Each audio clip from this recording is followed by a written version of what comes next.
This phone camera makes, looks like I've put on loads of weight. Maybe I have. God, imagine what January's going to be like.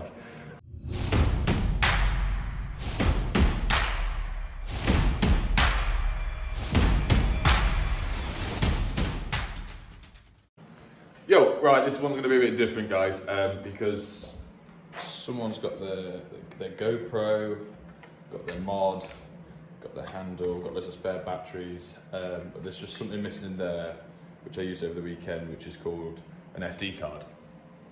So I lent my GoPro to my mate to film some stuff, and yeah, I forgot to put it back in this morning, so it's really weird for me because I want to look at myself in the camera, but in the screen, but the camera's there, so I was trying to look there, so bear with me. We are back at the job on the rewire, so it's the last bit I've got to do. There's no Adam today, it's just me. He's at college. He's back at college for the first time in a long time. And I've got an awkward day today, but it is what it is. He's going to start going back every Monday now, obviously up to Christmas, and then come January it's going to be every Monday again. So there's a few things I want to mention and get out there first. I've got an idea, and fingers crossed it's going to work. What I'm going to do is, I'm looking at the moment to rent a unit. I've got too much stuff now. I don't have a garage at home. I want to start doing a bit more stuff based in a work environment, but controlled. So I'm looking to get a unit. I'm going to set up some almost a studio in there, but a studio where I can set fire to stuff, I can burn stuff, I can maybe explode stuff, that sort of thing. So that's where I'm going with it. So hopefully, once that happens, because it's very rare to get a commercial unit around Stafford area and I don't want to travel too far, I can start taking Mondays off work and start doing some videos differently. And obviously I've got the podcast starting soon. I'm recording with Residual Current this Wednesday, so it might have already come out, I'm not sure yet, but I'll put a link to that below to Sparks Fly.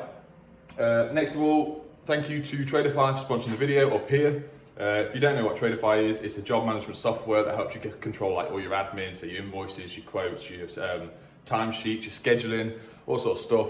I've used it for a while now. Keeps you on top of literally everything. It does what it says on the tin. It's used by thousands of people around the world, all tradesmen, a lot of sparkies in the UK as well, which is good. They've now got a team in the UK that you can ring and get hold of, and if you need any advice or see how they can help you work things out, give them a bell.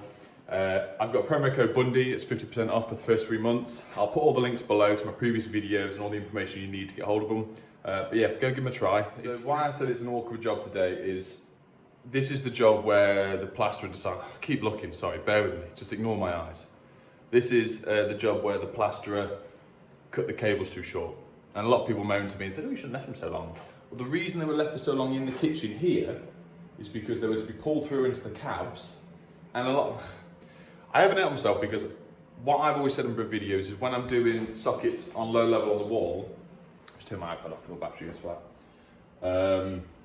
I always stick them. A lot of people, they would run the cables across, this way, across, and obviously if you've got a socket under the sink, you would just leave the cables as a bunch. But I put metal mattresses in the wall to hold the cables in place, and people can mistake that there's a flush socket going on the wall, which is not. I just do it to reinforce the cable. So if someone was to yank the cable once it's been plastered, there's no stabilisation on this either. Oh God, how does Chris do this? Anyway, it's got a bit of hold on, a bit of strength. So this is what we're left with down here. So originally everything was going to be a surface mounted mattress inside, but what I'm going to do, I'm going to use some fast fix boxes. I'm going to go, right, now I've got to turn the camera around. How do you do this? See, from this 300 cupboard, brilliant. There's two there, brilliant. So normally I would put this on the tripod or sitting there with me with the GoPro, but I can't do that on my phone. I don't have a holster unless I go and get as a electrical tape and tape this to my phone, which I probably will do in a little bit. So I'm going to sort of try and get in there, cut that out, make them off. This is a fuse spur here for the outside socket, and then the one on the left is a single socket for the ignition for the hob. I'm slowly but surely losing my mind. I'm just too big to fit in that tiny little cupboard, and Adam would have fit lovely, and it's just, coming back. I've got both of them cut out. I'm just feeding it through. It's just, one of the points where you either get really angry and you hit it, or you just go, right, I give myself 5 minutes. So what I've done is just give myself half an hour and just got on my iPad, so I better get start trying to do it again. I got too angry in the cupboard. It sounds so stupid, but you know when you're just not in the mood. And I know it's because Adam's not here, and not that I want him to help me, just I'm doing it by myself, and it just bites away at you. I've sodded that off for a bit in that cupboard. The socket is going in down here. That's for the fridge. Added extra. The customer, after the kitchen was fitted, he was like, I forgot to put one in for the fridge, so I'm just spurring off the socket here. Another thing, spurring off the socket there. I'd already put the socket on and realised that I'd never put the cable in. It's just one of them days, so it's one of them.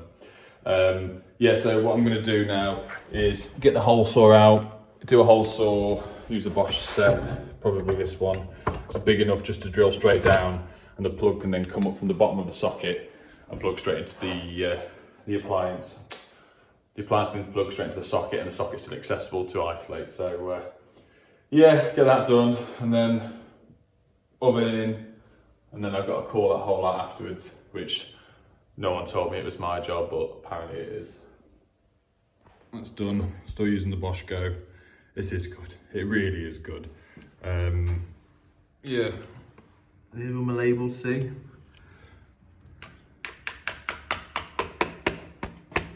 As good as a hammer as well. From not actually taking one of these off before, I'm just thinking the best way is give it a bit of a tap. Ooh. Yeah, nearly dropped my phone there as well, that would have been good. So it is moving quite well. That's magic. Right, the problem, let me see if I can do this in one hand. These actually slide. Which way is it? This way. Come off. And now I can still reuse that. Sometimes they are only single use, but I've got quite a few of these set in the van. Keep them spare. The other thing I need to do is obviously there's a bit of a ridge here. So I'll probably just get my Stanley knife, just flatten that. To be fair, with the lip on the switch, there's lots of cables in there as well. That should go back quite nice. Except for the bottom left. I'm just going to shave a bit off there, get rid of that, and then we'll try and screw it back. Yeah, quite happy with it, to be fair. Just shaved a bit off there. It's all right, I'm really sorry if the camera angles are rubbish. I think he swore then. It's just, I'm so used to having such a wide lens for a GoPro. This is a one-off. Just told me that, she was like, oh, I'll bring your SD card. I was like, it's fine. Bless her, but no, it's fine. Yeah, you can try the same thing with the socket. See how that gets on, but genuinely really impressed. They're worth the cost for what they want, for the bit of plastic, definitely. And it helps you get the power back on, and it's safer. I mean, I remember doing it years ago in the past when I'd do a first fix on a kitchen or whatever, and you would just leave the cables coiled up with some connector blocks on, they're powered up. It's not the safest, especially when the plastic goes around, but at least this stops your boxes getting filled up full of muck, and it does give you a neat finish. Bit of a dilemma with this one. They're all still on, that one's been painted, so I can get rid of this one. All I'm doing at the moment is just go around taking the shields off, because it's absolutely freezing outside, and I really can't be bothered to go and do the electrics in the garage.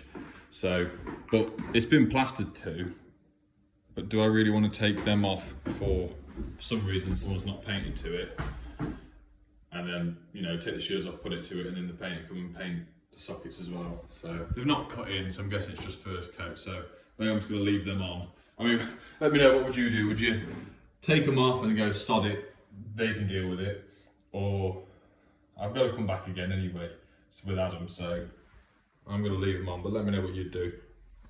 While I've just got 5 seconds in between, this is the problem I've now found as well, and there's more problems and more problems. From having Adam working with me, when the phone used to ring, it wasn't really an issue because there was always someone in the background that carried on working. But today I've had, on average, it was about 23 phone calls so far, which I cannot complain with. Like, it's either work or a podcast or mother half or my mum. We'll get to that another time.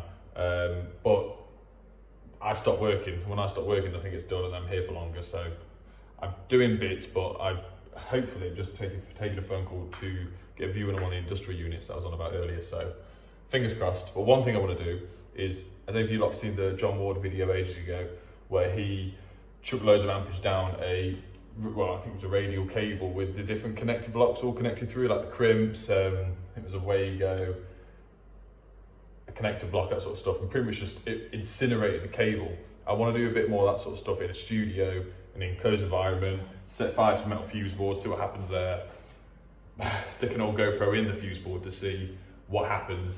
Obviously I realised at some point my GoPro is going to get toasted, but it was an old one, so we'll see how it goes. But a lot of people ask me about this. This is the X-Board XB300, and it's on a solid base. It's on some bearings.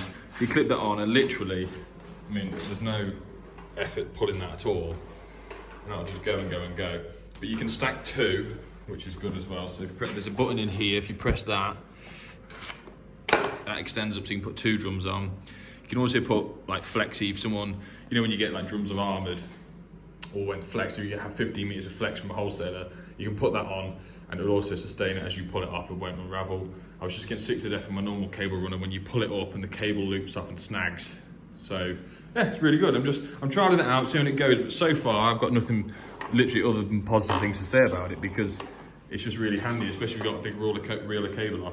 This is easy to spin this around, put it back on the drum, rather than the old one. What I'll do with that, I'll put a link below so you can go check it out on Instagram, and I might find an Amazon link, I'll stick an Amazon link on there. But yeah, it's a great little thing to have in the van, and a lot smaller and compact than an old cable runner as well. What Adam and I have decided to do, speaking the other day in the van, this is the radio and they're on about the Secret Santa stuff, so he was like, oh, we should do Secret Santa. Obviously, if it's just us two, I'm buying for him, he's buying for me. We said, yeah, we'll do £20 limit and go from that. And the deal is that he has to open his present in front of his parents, obviously he still lives at home, and I have to open it in front of my other half. He then has already got it by the sounds of it and showed it to my other half, picture on his phone, to her face dropped, so brilliant, can't wait to get that. But equally I can't tell you what I've got him, because this is a family friendly channel, so I've got a few things. He's not with me today, and we'll see if he actually watches my videos when I'm not there, but I got him a nice new packet of Flexicon 20mm, might get him some 25mm as well, just to annoy him. Yeah, I've got some bits and bobs, but as and when we get our presents, I'll put pictures on Instagram, obviously around Christmas, to let you all know what each other have got, but it should be quite interesting. I'm going to try and get his dad to record him as he opens it. I've got a few things, and he's spoiled anyway, spoiled rotten, all the cool stuff he gets, and yeah, there's not much more to add. I'm going to try and do smaller little videos over Christmas. There's a few things that I want to do. Anyway, yeah, stay safe, and I'll see you all soon. Bye!